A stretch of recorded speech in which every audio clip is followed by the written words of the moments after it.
really standing at the brink of an incredible change in the economy.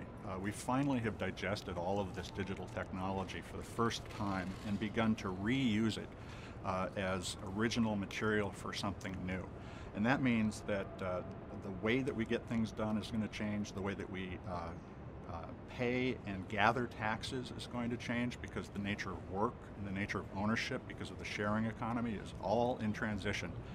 First and foremost, the local on-demand economy is a promise to the individual worker. They're going to have more flexibility in their life. It comes at the cost of working less, but being paid more because you're working on demand when you do. So we should be thinking, instead of, after years of my work week going from 40 hours to 50 hours to 60 hours, of maybe I'll work less, make more money during those hours, and have more of my life to do other things, including potentially have some on-demand people come into my own home and do the cleaning or things like that. And I would tell everybody to keep an open mind about several things. One is, we talk about Uberification, which is the idea that you just interchangeably send somebody out to drive. And that's a great solution for driving, but it's not a good solution for a lot of other businesses that have to rely on better relationships and deeper relationships with people. You know, the career is an interesting idea. It's a fairly modern one.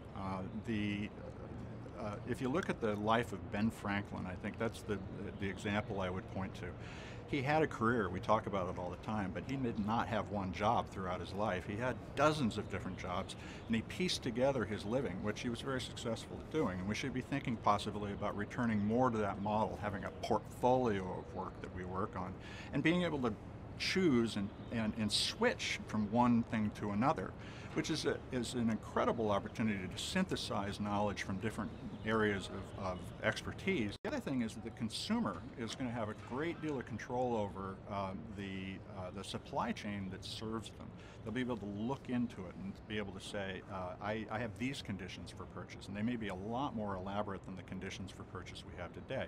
I could, for instance, specify I don't want something that is carbon negative involved in the production of something I'm buying, and set that as a criterion. Then the market has to respond to me. So in some sense, we're going to be able to configure the economy as consumers and then wait for the right solution rather than take as good as we could get for the price that we could afford at any given time.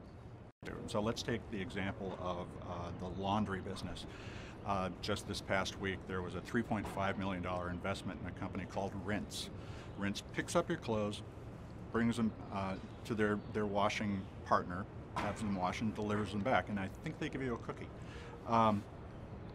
That suggests that there's a third party that's going to be doing all this work, but perhaps that laundry will start to employ drivers to bring the material back and forth on their behalf. And instead of you calling a third-party service like Rinse, you might call your local laundry, but they have an on-demand capability.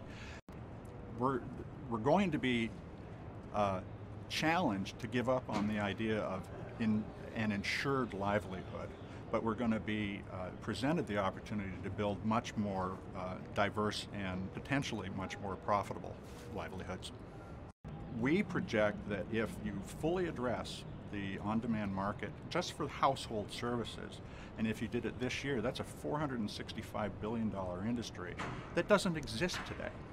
That's $465 million in net new income that is added to the GDP. And by 2030, if we just grow this up to 44% of the entire population using some on-demand services, it could add $3.1 trillion to the GDP.